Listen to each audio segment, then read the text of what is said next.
The Mavic Air 2 seems to have more leaks than a naval ship, that's for sure. DJI's Mavic Air 2 will be released tomorrow, April 27th. We're gonna talk about the specs, but more importantly, is the Mavic 2 gonna kill the EVO 2 sales? And is DJI gonna have the last laugh in 2020 in the drone market? We're gonna talk about it in today's video.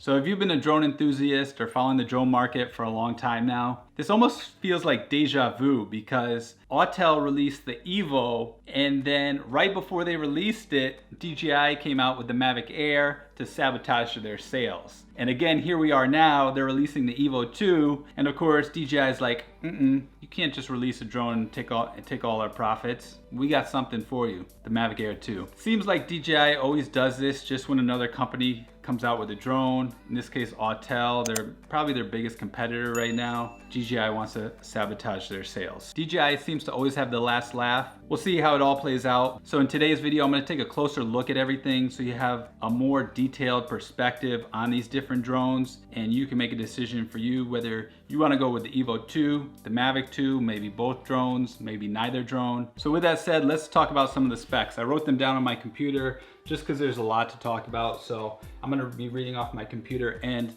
I'm gonna put a little green check mark when something really is new, revolutionary, or something I really like about the Mavic 2. Put that little green check mark there as I go through it. So first off, DJI had two big problems with the Mavic Air. Two things that I didn't like, and I think a lot of other people didn't like, was the flight time, only a max of 21 minutes, but realistically, it was more like 15 to 18 minutes. And then the range, the distance with the Wi-Fi. We could only get not very far, especially in cities where there's a lot of Wi-Fi and signal disturbance, or even if you're out in the countryside, you really couldn't fly it that far. So the Mavic Air was a great drone. The camera was great. The design was great. There were so many great things, but those two factors really inhibited this drone from being a phenomenal drone. So DJI fixed those two problems, and that's good to see. So the first thing I want to talk about though is design. Now, I really love the Mavic Air design. It had that nice sleek design, came in 3 different colors, white, black, and red. The white and black were a matte finish, and the red was this nice glossy finish. I personally like the red one, even though a lot of people love the white and the black one more.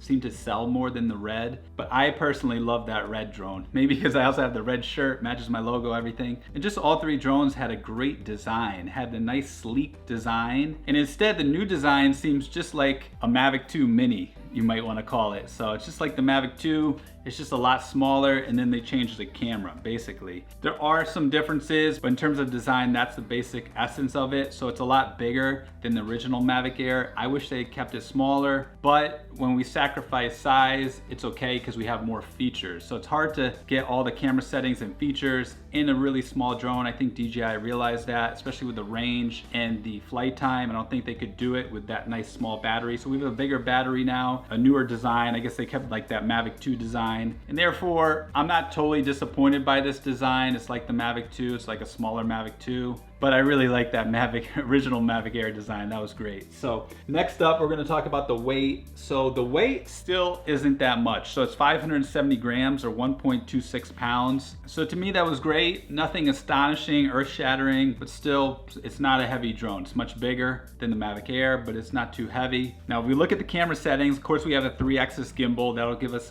our nice, smooth footage. That's sort of be expected with all DJI drones, and all drones that are, worth their salt nowadays. They have a 3-axis gimbal, but we're gonna see a 1/2-inch sensor, 1/2-inch CMOS sensor, which I really like. It has a 12 megapixel sensor, and it's gonna take those photos and actually stitch them together. So I think it takes about 4 photos, could be more, whatever it does, all at once. And then it makes a 48 megapixel photo. So DJI is gonna market this as a 48 megapixel camera, when in reality it's a 12 megapixel camera, but it stitches them all together. So you end up with a 48 megapixel image, which is the equivalent. It's using the AI technology to do that all in the camera. You don't have to do it on your computer, which is great. Now, the big question we have is it gonna shoot 4K up to 30 frames per second or 4K up to 60 frames per second? My gut feeling is it's gonna be 4K up to 30 frames per second. I would like to see 4K up to 60 frames per second so it can compete with the Skydio 2 and the EVO 2. But if DJI makes it 4K 60 frames per second, it's gonna have to raise the price, and the price is $799. I don't think we're gonna see a 4K 60 frame per second drone at $799. And also, I think DJI doesn't wanna make it 4K 60 frames per second because that will sabotage their DJI MAVIC 2 Pro.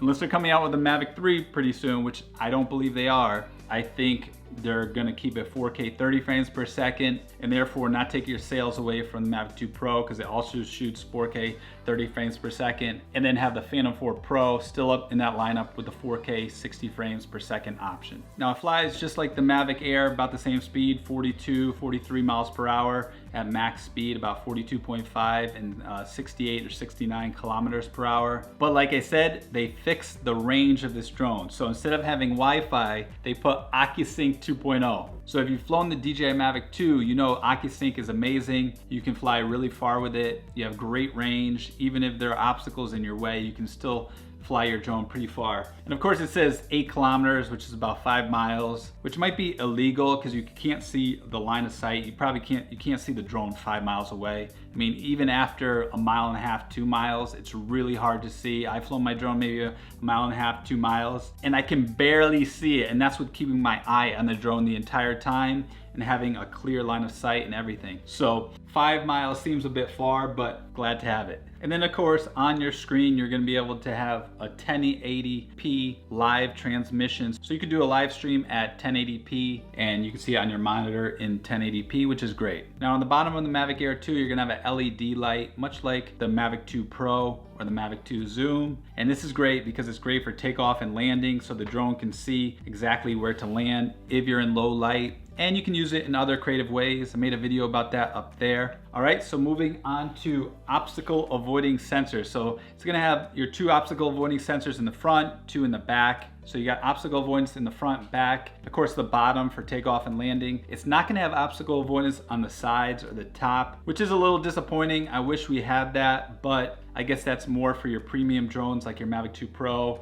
or your Phantom 4 Pro. So DJI didn't want to add that, and I think they didn't want to add that because then that would kill their sales of the Phantom 4 Pro and the Mavic 2 Pro. All right, the Mavic Air 2 is going to use some new batteries. That's a plus and a minus. I wish we could have used our Mavic 2 batteries with it, but it's a little smaller, so it's DJI. That's how they make their profit. They sell all these accessories like batteries and so forth. So you're going to have to get some new batteries for it.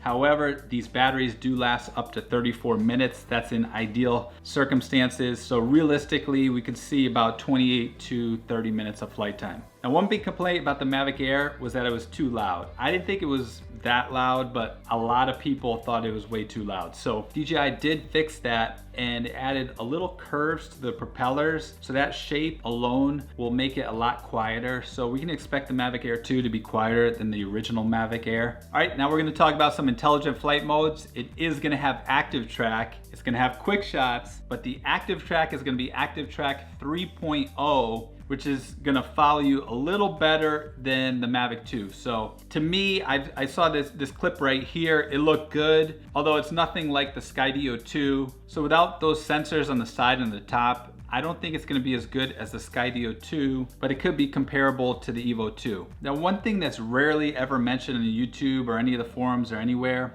is the fact that in these intelligent flight modes, often they shoot at 1080p. So I don't know if active track, if it's gonna shoot in 1080p or 4K. Personally, I would love it if DJI just let us stay in the mode that we set, like 4K, 24 frames per second. But I have a feeling it's gonna be 1080p, which is a little bit of a bummer. DJI is not gonna tell you that in their marketing, in their advertising, but I'm just letting you know that the active track and the intelligent flight modes, although they're great, it may not be the highest resolution or the exact settings that you want. Another thing we don't know yet is whether it's gonna have hyperlapse. I hope DJI includes hyperlapse, and I'm going to talk about that more when we talk about the app. I think it's going to be in the DJI Fly app, but we're going to talk about that in a second. So another nice feature is that it's going to have point of interest 3.0. This is great, but this is something to get super excited about, but it is a nice feature. So point of interest basically goes around you. So if you're in the center of the frame, it'll go all around you. Or if you have a house, it'll go around the house and basically go all around. So you get that nice pan in a circle. That's a nice feature to have. So they're gonna update that. So I don't know what they're gonna do to it. I would always do it manually, or I have my own special secret way of doing it. But DJI added that, so we'll have to see how it is. All right, so now let's talk about the remote controls. All right, the remote control kind of looks like the 1980s. I look at it, I'm like, what is this thing? Do I get this with original Nintendo? Like, what's going on? So anyhow, DJI did add the antennas inside the controller. So they're not gonna be sticking out, so they're actually inside the controller. I don't know if that's a good thing or a bad thing. It has OcuSync 2.0. We'll have to see how that works. I'm not an engineer, but I guess they figured something out there. And you're gonna be able to connect to your controller with a USB cord. Of course, you're gonna wanna get a longer cable, me personally anyway. I'm gonna get a longer cable. I actually already have it. So if you have a longer cable, you can connect to your iPad. Now I have my iPad, this is my Mavic 2 controller, just like this. And I got my little holder here. This little holder here is nice because you can put it here, and I've always flown like this and just fly my drone like this, no problem. Now for the Mavic Air 2, instead of putting your phone right here, or in this case, my tablet holder, it's gonna go above on top. So I guess it's gonna look something like this. You're gonna fly where the screen is gonna be right above.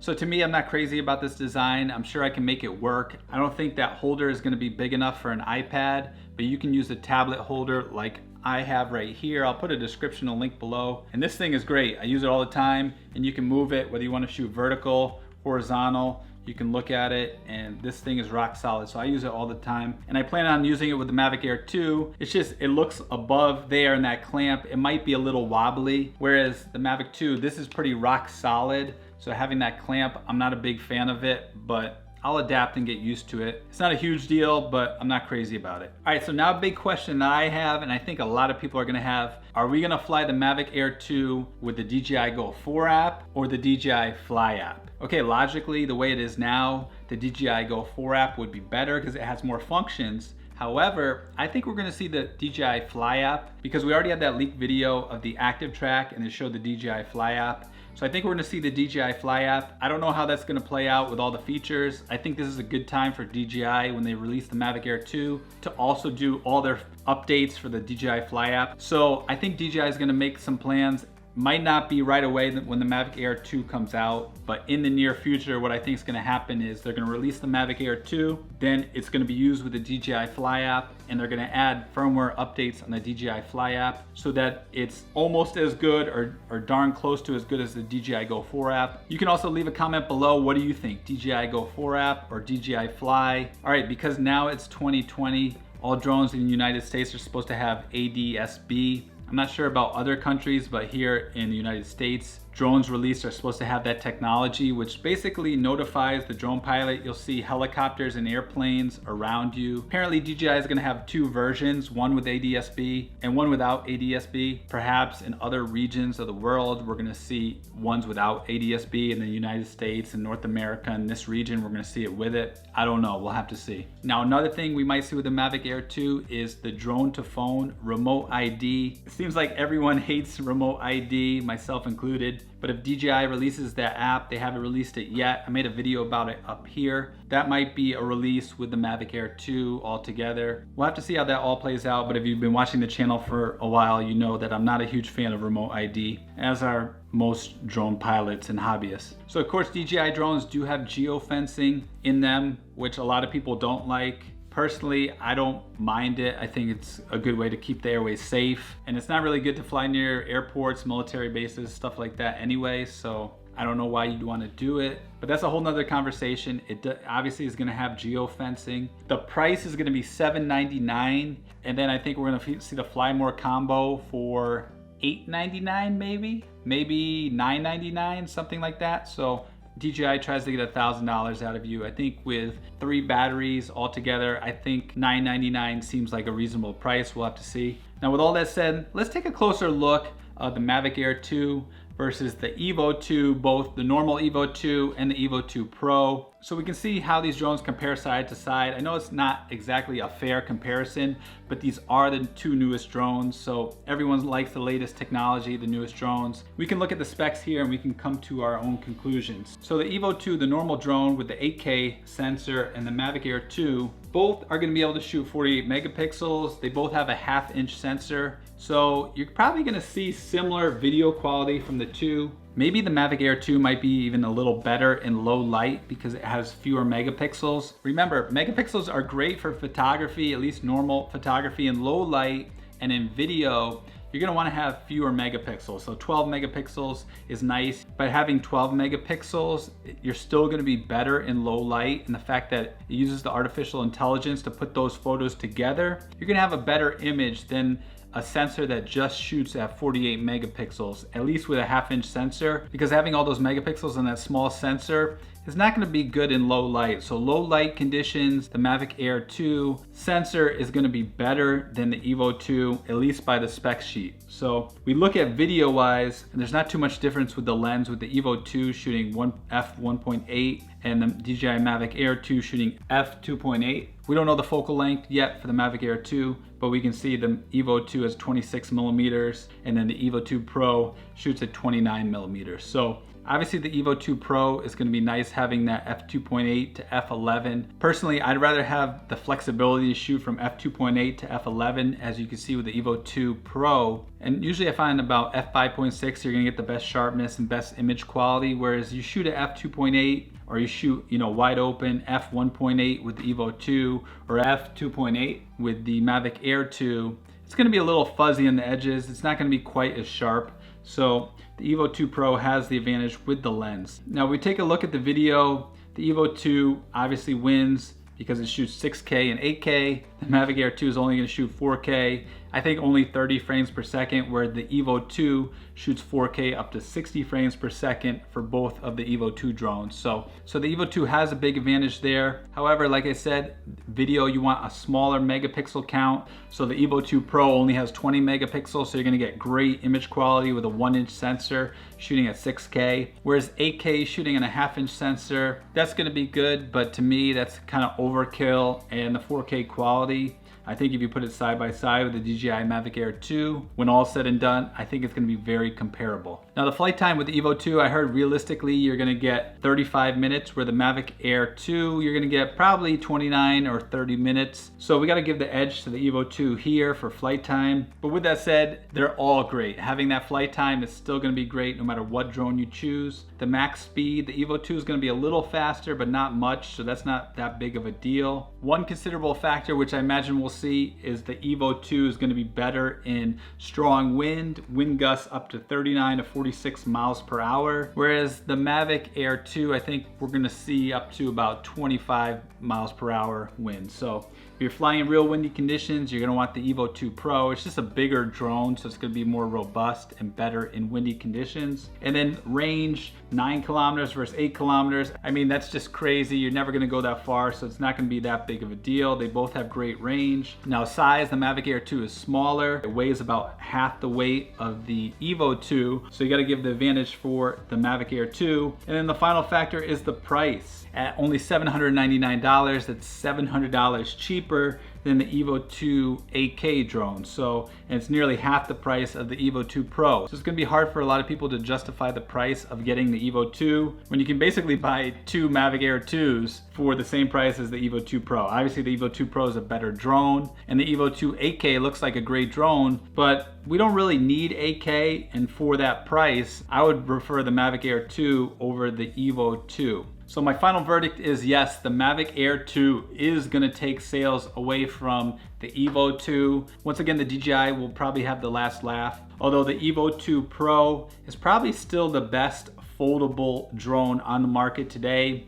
I would give it a slight advantage over the Mavic 2 Pro. But with that said, a lot of people are gonna think about, should I get the EVO 2, the normal 8K drone, or the Mavic Air 2? And considering the Mavic Air 2 is $700 cheaper, most people are gonna go with the Mavic Air 2. It's lighter, smaller, cheaper, and has all these great functions. So it doesn't really make sense to get the EVO 2 8K. It would make sense to get the EVO 2 Pro if you're a professional or you wanted the best quality. I would go with the EVO 2 Pro. But with all that said, the Mavic Air 2 looks like a really great drone, and I'm kind of excited about it, but I'm also feeling bad a little bit for Autel Robotics because they are an American company. And beyond that, I like to see some competition in the market. I don't want to see DJI just dominate the market to the point where there's no other drone competition. I like to see a little competition so that the drones will keep improving. It's nice to have competition, but it is what it is. DJI just comes in and they take the sales. We'll have to see how it all plays out. That's just my opinion now. Now, my last thought is we have seen all these leaks and rumors, but DJI usually comes up with a secret little trick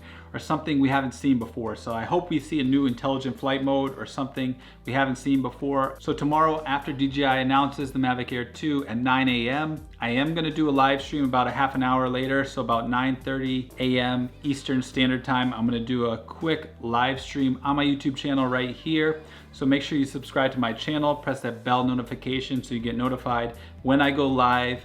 If you enjoyed this, share it with a friend. I'm Breck Aramella, the Drone Pilot Pro. And remember, fly like a pro.